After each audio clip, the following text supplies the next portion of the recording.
வணக்கம். நாம இன்னைக்கு பார்க்க போற டாபிக் ஓம்ஸ் லா. இந்த லா யூஸ் பண்ணி ஒரு ஃபார்முலா கிரியேட் பண்ணியிருக்காங்க. அந்த ஃபார்முலா தான் எலக்ட்ரிக்கலோட பேசிக் ஃபார்முலா. நெறைய டெக்னீஷியன்ஸ் இதுக்கு பேரு தான் ஓம்ஸ் லான்னே தெரியாம இந்த ஃபார்முலாவ அவங்களோட டெய்லி வொர்க்ல யூஸ் பண்ணிட்டு இருப்பாங்க. அத ப்ராப்பரா ஏன் அப்படி நடக்குது? அதுக்கு டெக்னிக்கலா என்ன பேர் வச்சிருக்காங்கன்னு தெரிஞ்சுக்கிட்டா அவங்களும் இன்ஜினியர்ஸ் தான். இந்த லா வோல்டேஜ், கரண்ட் அண்ட் ரெசிஸ்டன்ஸ் இது 3க்கும் இருக்க ரிலேஷன்ஷிப்ப பத்தி சொல்லுது. ஸோ இத புரிஞ்சுக்கணும்னா நான் ப்ரீவியஸா அந்த 3 பத்தியும் ஒரு வீடியோ போட்டிருக்கேன். அத பார்க்காதவங்க அத பார்த்துட்டு வந்துடுங்க. அது நல்லா புரிஞ்சாலே 70% ஓம்ஸ் லா உங்களுக்கு ஆல்ரெடி தெரியும்னு அர்த்தம்.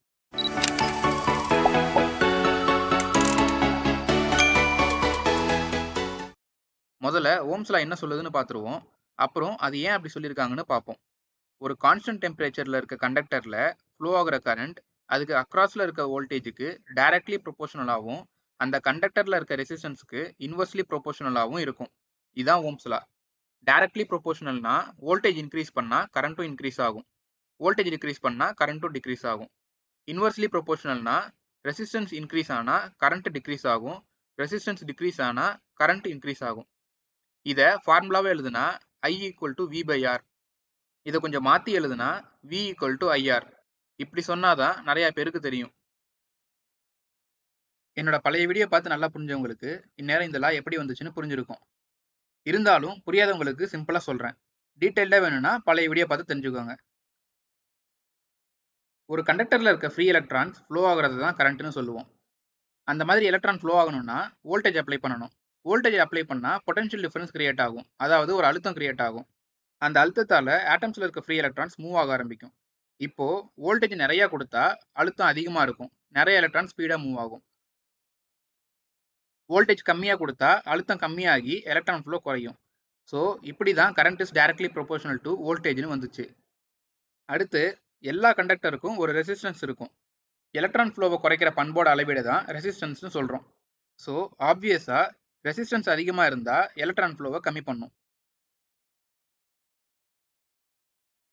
ரெசிஸ்டன்ஸ் கம்மியா இருந்தா எலக்ட்ரான் ஃப்ளோவை அதிகமாக்கும். இப்படி தான் current is inversely proportional to ரெசிஸ்டன்ஸ்னு வந்துச்சு. இங்க நான் பழைய வீடியோல சொல்லாத ஒன்று டெம்பரேச்சரை பத்தி. அது என்னன்னா இந்த லா கண்டக்டரோட டெம்பரேச்சர் ஒரே மாதிரி மெயின்டைன் ஆனாதான் கரெக்டா இருக்கும். டெம்பரேச்சர் அதிகமாவோ கம்மியாவோ ஆச்சுன்னா இந்த ஃபார்முலா கரெக்டா ஒர்க் ஆகாது. அது ஏன்னா ஒரு கண்டக்டர்ல டெம்பரேச்சர் அதிகமானா அதோட அட்டாமிக் ப்ராப்பர்ட்டிஸ்ல கொஞ்சம் சேஞ்சஸ் ஏற்படும். எலக்ட்ரான்ஸ்க்கு நடுவில் இருக்க கொலிஷன்ஸ் அதிகமாகும். அதனால ரெசிஸ்டன்ஸ் அதிகமாகும். இப்படி என்விரான்மெண்ட்னால ரெசிஸ்டன்ஸ் மாறிக்கிட்டே இருந்துச்சுன்னா நம்ம கால்குலேஷன் கரெக்டா பண்ண முடியாது.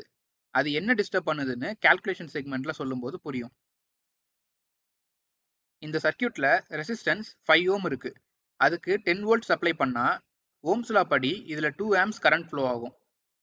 அதுவே வோல்டேஜ் 20 வோல்ட்டா இன்க்ரீஸ் பண்ணா கரண்ட் 4 ஆம்ப்ஸ் ஆகிடும்.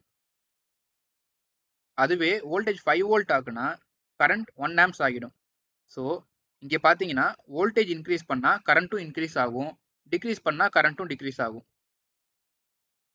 அடுத்து ஃபர்ஸ்ட் இருந்த சர்க்யூட்ல வோல்டேஜை கான்ஸ்டன்டா வச்சுக்கிட்டு ரெசிஸ்டன்ஸை 10ஆ இன்க்ரீஸ் பண்ணா கரண்ட் 2 ஆம்ப்ஸ்ல இருந்து 1 ஆம்ப்ஸா குறைஞ்சும்.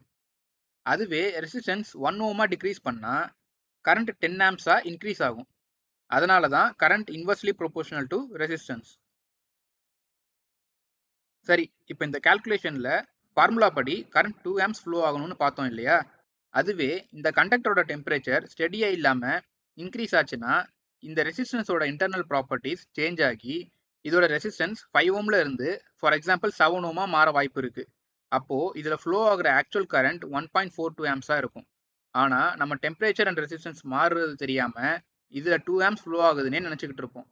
அந்த கான்ஃப்ளிக்ட் அவாய்ட் பண்றதுக்கு தான் டெம்பரேச்சரை கான்ஸ்டன்டா வச்சுக்கிட்டு தான் ஃபார்முலா யூஸ் பண்ணணும்னு ஸ்டேட்மெண்ட்லயே சொல்லியிருப்பாங்க. ஓம்ஸ் லாவோட விளக்கம் இவ்வளவுதான். ஆனா இதுல ஒரு சின்ன ட்விஸ்ட். என்னன்னா ஓம்ஸ் லா எல்லா இடத்துலயும் அப்ளை பண்ண முடியாது. இல்லனா செட் ஆகாதுன்னு கூட சொல்லலாம். அது என்னன்னு அடுத்த வீடியோல சொல்றேன். உங்களுக்கு தெரிஞ்சா கமெண்ட்ல சொல்லுங்க.